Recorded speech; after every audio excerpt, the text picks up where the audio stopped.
ఒక yogic person ఎలా ఆలోచిస్తాడంటే, ఓ వాత ఎక్కువ ఉంది, కఫ ఎక్కువ ఉంది, లేకపోతే ఈ బాడీ తత్వం ఇలా ఉంది, మీ ఆహార విధానం ఏంటి, మీరు ఏం పని చేస్తున్నారు, మీరు ఎక్కడ ఉండేవాళ్ళు, మీరు ఏ ఫుడ్ తింటారు, ఇవన్నీ మాట్లాడుతూనే వీళ్ళు ఇలా ఉంది కాబట్టి వీళ్ళకి ఈ ఆసనాలు సూటబుల్, వీళ్ళకి ఈ ప్రాణాయామే చేయాలి. కొన్ని ప్రాణాయామాలు చేసినప్పుడు మనకు ప్రాణశక్తి ఇంక్రీజ్ అవుతుంది, కొన్ని ప్రాణాయామాలు చేసినప్పుడు ఆ వాయుతత్వం తగ్గించే ఉంటాయి, ఫైర్ అంటే పిత్త వేడి హీట్ పెంచే ఉంటాయి, కొన్ని హీట్ ఎక్కువైనప్పుడు తగ్గించే ఉంటాయి.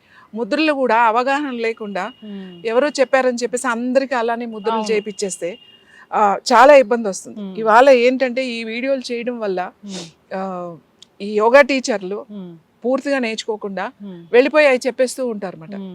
ప్రాబ్లం ఎక్కడ వస్తుంది అంటే పూర్తిగా నేర్చుకోరు అంటే తప్పు వాళ్ళది కాదు, నేర్పించే వాళ్ళు లేరు. ఎవరో ఒక్కళ్ళో ఇద్దరో ఉన్నారు, అసలు సౌత్ లోనే చాలా తక్కువ ఉన్నాయి పూర్తిగా నేర్పించడానికి.